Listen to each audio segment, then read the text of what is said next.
Talk whack to me. Talk whack to me. Yeah. Talk whack to me. Talk whack to me. What's up, Wackians? What it do? What it do? Thank you all so much for tuning in to this episode of Talk Whack to Me. You know we got to get in today. It is day 2 of Kelsey Harris being in the courtroom, and we had the prosecution. They went ahead and talked to her. We had Tory Lanez defense team talk to her, and it was kind of more the same of the day before. So yeah, you know, Kelsey really shocked everybody by not talking much, pleading the fifth, negotiating to get immunity to continue talking.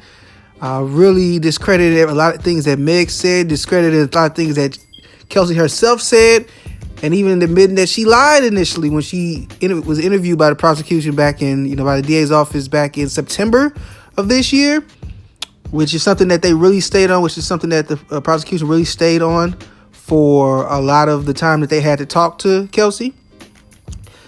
Yeah, so before we continue on, if you aren't already, please, or if you haven't already, please make sure to subscribe, hit the notification bell, give me a thumbs up, a like, and a comment. Leave a comment as well if you have anything you want to say, your opinion on the case. So let's get back into it. Yeah, so Kelsey, she was interviewed this time by both prosecution, and then the defense team got to ask a few questions. She's pretty much on the same boat. She said that she didn't feel pressure from Tory's team, but she did feel pressure from the prosecution. And they made it seem like to her that she had to come there. She had to testify. Pretty much she was saying she was giving them what they wanted as an answer now and to protect herself. But now she's telling the truth, right? So this is why I say at this point in time, Meg and Kelsey have really kind of screwed themselves up as being credible witnesses. They really kind of canceled themselves out. And we're pretty much where we started at when this case first began, with opening statements. I said yesterday, I don't think that this helps or hurts Tory, but actually thinking on it now, it does help Tory because the burden of proof is not on Tory Lanez. The burden of proof is on the DA's office, prosecution, to prove without a reasonable doubt that Tory Lanez shot Megan Thee Stallion. And because Meg's story has changed and she's admitted to lying about things, because Kelsey's story has changed and she's admitted to lying about things, you can't really take either of them at their word. And this is what the prosecution had. These were their 2 witnesses that were supposed to have Tory Lanez backed up against the ropes. And though the Meg kind of held her own, and it was a little annoying how much she didn't remember or claimed to remember. And it was a little annoying, her story changing, her story even being different from what the prosecution had said in the opening statement. That was a little annoying, but she still held it together. But then you have, prosecution's witness, Kelsey Harris, who they brought in, come in and do the DA's job for them. I'm sorry, not do the defense team's job for them. Before they even got a chance to speak to Kelsey, Kelsey's already saying, "Oh yeah, Meg's a liar. Things didn't happen the way Meg said it. This is how it really happened. I know before I accused Tory of all this stuff, Tory did nothing. I didn't see Tory shoot anybody. They said you heard the shooting. She said the gunshots. That's what she described them as. So I don't know. We'll probably never know what happened. And today it was more the same. She talked about prosecution, like pretty much she felt pressure from them. She denied getting any money from Tory's team, and Tory's lawyer was actually pretty upset about that. That the prosecution was trying to, make it look like they were being dirty, corrupt, and trying to bribe the witness to give false testimony, essentially, is what they were accusing the prosecution of doing, and to do it in front of the jurors that would, that could like really mess up their case. And so they argued about that. When the defense team got on there, they talked about that and just pretty much made Kelsey clarify that Tory Lanez neither Tory Lanez or his lawyer or team, anybody reached out to her to do any type of funny business like that. And she said, yeah, that's true. And again, more the same with them. They were asking Tory's defense team was asking Kelsey if she shot Meg, which prosecution asked as well. She said no both times. She did not shoot her, and they were pretty much just kind of cooperating with the story of Meg and how she was acting, how she was drunk. They went through the story of them leaving the party, everything that prosecution had done, but they asked different questions, details.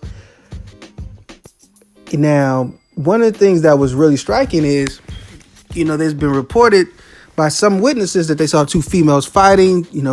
Kelsey had, I think she said, some patch of hair missing. Her neck was hurting. She has maybe some bruises too.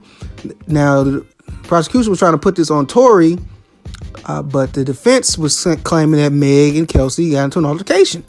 They asked Kelsey point blank, do you remember getting into an altercation with Meg? Which she said she don't think so. She said they might have bumped into each other. And the defense was like, so y'all drunk? Because Kelsey has admitted that they were all pretty drunk. And then she's like, so you guys are drunk, and you mean to tell me that you guys just bumped into each other? That's it? And she's like, yeah, that's all she remembers. She don't really remember much. She was doing a lot of the same stuff as Meg. They both pretty much were like not remembering things that could incriminate them. And they were, pretty much, Meg's whole thing was Tory shot me, so she remembered all that stuff perfectly. Kelsey's whole point of this was to discredit Meg. So anything about making Meg look bad, she remembered perfectly. When it came to, well, what were you doing at this time? What were you doing? Sometimes her memory might get a little fuzzy. Clearly, she's also stating she don't remember anything negative that Tory did. She don't remember anything like that. No bribes, no attacking her, none of that. She pushed that all to the side. Said that was a lie. She just lied. She thought she was giving what they wanted. She thought she was giving DA's office what they wanted, and she was trying to protect herself. That's her story. That's what she's sticking to. So you can kind of see why people might think that this was a collaboration between Tory and Kelsey, because she's so willing to say that, oh yeah, Tory didn't do anything, or maybe not say that, but say, I don't recall him doing anything. I don't never heard of this. I never heard him say that. She said she never heard him say dance be dance or nothing like that. And so I think I can understand why people might think that they are in collusion together. It does look like that. Like, I wouldn't be surprised. I'm looking at it like, yeah, I wouldn't be surprised, Tory, if you ran a little slick play here. You and Kelsey, y'all planned a little something. The way all this just worked out so perfectly, I don't know. They were trying to say that because he offered to give her money, which Kelsey does say he was offering to help her with $1 million and other things, but Kelsey said it wasn't for bribery, or at least it wasn't stated like that. I don't know. I know that Kelsey says that Meg helped her get a home after the event, so why can't that be looked at as bribery as well? I know you need a spot to stay, because essentially I kicked you out, so I'll get you a spot out there in Texas, since I was the one who got you to leave your home in the first place. But maybe it wasn't like that. Maybe it was a bribe, because she says that her and Meg hadn't really talked after that. So it'd be weird to get her a place to stay and then never talk to her again. So it kind of seems like a bribe, but maybe not. Again, nobody's been proven of bribing anybody. And I think that harping on that is going to just lose you the case. I think that Tory's side needs to continue to give doubt. So I think that works more for Tory's side. I think that prosecution, there's no way you're going to prove anything. Kelsey's got you guys screwed up. There's nothing you can do about that. You have to, and at this point, I don't think there's any witnesses that can really corroborate the story of Tory shooting Meg. Meg has been proven to be a liar. Kelsey's been proven to be a liar. And prosecution came in today with Kelsey, and they knew, okay, we don't have what we need from her. She's not going to help us out. So it looked like they were really trying to trip her up and get her to perjure herself on the stand, because her immunity does not protect her from perjury, lying on the stand. So Kelsey and her lawyer worked that through, and they probably rehearsed that, told her what to say, how to talk. She came out prepared, talking right, really not trying to say too much, answering questions that wouldn't hurt her or would hurt Meg a lot of the time. Yeah, so this has been a crazy one. The prosecution has nothing left. They banked everything on Meg. They banked everything on Kelsey. They thought they had her from her testimony in September, which they kept running back to with Kelsey. Is, remember, in September you said this, in September you said this. She was like, I keep telling you I was lying back then, but all right. And they kept trying to come at it different ways. Just was not working. The prosecution stayed on Kelsey for a long time because this was really their case. And they have nothing without her. So you can see they were just trying to find something. And Kelsey wasn't budging. She's been difficult with the defense too. But the only thing is, her and the defense was really kind of working along with each other. So it wasn't as bad. But there were times where she was like, I don't know. And it's like, whatever. All right. That's what that is. At this point in time, I don't know how Tory can be convicted because there's just so much doubt. And what we came to this case to try to put everything together and make sense of this stuff. And things are still as confusing as ever. So Tory, I don't know. What does Tory think? Does he think that Kelsey shot Meg? Kelsey said she doesn't think Tory, or she didn't see him do it. Kelsey said the only reason why she thought that Tory shot Meg because she's making assumptions. And that when they asked her, did you think that Meg had glass in her or stepped on glass? And then Kelsey's response was, Meg's team told me that it was glass. Which was a good answer. Which was a really, really good answer. And so at this, I don't know. Tory's got to be feeling a little comfortable. Maybe a little bit more comfortable. I think he said he was going to the movies or something afterwards. Somebody said that after court had ended for the day. The judge is even saying, hey, we might wrap this up Friday or Monday. So I don't know. That is not a good sign because, again, you need without a doubt, without a reasonable doubt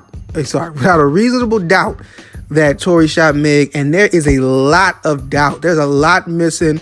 And Meg's story is not matching up. And I think the longer you stick around, and if they start interviewing some of these people that were at the party, like Kris Jenner's boyfriend Corey, or if they can get Kylie Jenner, or if they can get, I forget the name of the guy who was supposedly Meg came to the party with and then had hers and Kelsey's stuff move over to Tory's car for whatever reason. If they can get him there to talk about things too. I mean, it might just get worse for Meg. It's definitely not going to get any better because none of those people were in the actual car when it happened. But what those people can do is to discredit Meg by telling the story did not happen the way the initial story leading up to Meg, Tory, and Kelsey all being in the same car. The events leading up to that don't match what Meg is saying. That further says, hey, she's a weak witness because all these people are telling a different tune. So I don't know if that's really a good idea for the prosecution. It's rolling the dice at this point. And they're down really bad because, again, none of those people were in that car. So you still wouldn't even be able to prove that Tory shot Meg, which is the point of this whole thing. Just a sloppy case. And then after Kelsey went on there and talked, the judge was saying they might need her for a third day, so they may or may not have more questions for Kelsey tomorrow. So we'll see how that, or I guess today, right? By the time you're getting this. So yeah, so it might be a third day in court for Kelsey. They also talked to the doctor who was there, and he said it was bullet shrapnel, but there was no nerve damage. So if y'all remember, Meg was saying that she had to do, not surgery, but what's that, like therapy or whatever, recovery therapy, whatever that's called. She had nerve damage. She was like, it was hard to walk, even though we all saw her twerking like a couple weeks later, and the scars weren't really that bad. But she said she had nerve damage. Not her. Not that she had nerve damage, but that she had to go to rehab. That's what. Rehab therapy on her body, but the doctor said, hey, there was no nerve damage. And again, no one's disputing that she got shot. We're just disputing the dispute is if Tory shot her. So all that did nothing. Okay, she got shot. Okay, cool. But that don't mean Tory did it. Doesn't mean he didn't either. But I'm just saying, like, the prosecution has to give you something. Tory doesn't have to prove he didn't. So that's why I'm saying it like that. And then they had one of the officers come on there who investigated Tory, and he stated that somebody had said, "Oh, you think Tory? You think y'all really don't think he shot her?" And a fan said that Kelsey shot Meg, and Tory said that's not true or something like that. Well, then Tory's team came up and said, well, Tory Lanez doesn't, he doesn't handle his own social media account. And they went ahead and educated the officer on this, said, well, did you not do any further research into this? He said, no, I saw the comment and it was from Tory's page, and so I assumed it was him. And so they just broke it down like, no, somebody else held this Tory's account. That's not him. And it was actually discovered that the officer didn't really look into this until December 13th. What was that? 2 days ago? So really not much effort into looking into this. And it was pretty much a rush job just to get it ready for the case. And so just like, hey, I see something here, there it go, and that's it. So really Tory's defense team did a good job of showing the incompetence of the LAPD, which has been another, or the sheriff's department, whoever it was, showing the cops aren't really doing a good job, which has been another one of the key goals for this case with the defense team, is to show how many errors that the cops made in this whole thing that really hurt finding out the truth, that did a good job of finding out the truth. So yeah, just another day in court, and it is not looking good for the prosecution. It is not over. Something can change, but with the types of witnesses they now have, I do not see what at all. Now, the prosecution has requested from the judge, and the judge is going to allow the recording of the initial confession from Kelsey that was in September, when she was claiming that Tory was a shooter and Tory attacked her and Tory bribed her and all this other stuff. They're going to allow the jury to see that, which, okay, I guess, but I mean, she said she was lying then. There's just no credibility. Like, you can play them that whole interview or a whole what you call it? It's not an interview, confession or whatever that she gave, but they've already heard her say that didn't mean any of that. Yeah, I may have written that down, but I don't remember. That's not true. Just straight out say that's not true. I lied. So what is it going to help to do that? She's already said that that's not true.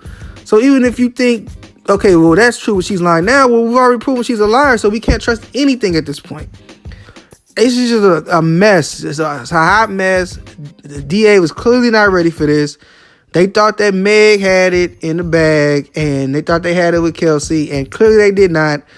We're going to continue to see what happens. I'm very curious to see if Kelsey gets back on the stand. What else are they going to have to ask? And if we can get some of these other witnesses to kind of back up the nights of the event, to kind of back up the story of what happened at the party before they got in the car together. I'm willing to hear that, but I think at this point it's pretty much done, and it would just be prolonging the inevitable. I don't think you can reasonably convict Tory. I don't think there's without a reasonable doubt in this case that Tory shot Meg. I'm sorry. Not saying he did. That doesn't mean he did or he didn't. But I just don't think that there's enough evidence been shown that you can just be like, yep, he did it. Look at how everybody's talking, the way everybody's talking and forgetting stuff that they said previously, and it's a mess. It's a messy trial. It's not working. This is not social media. This is the court. This is the law. This is a courtroom, and you have to have proof. You can't just have your feelings. It's what you can present in court. Yeah. Talk whack to me. Talk whack to me. Yeah. Talk whack to me. Talk whack to me.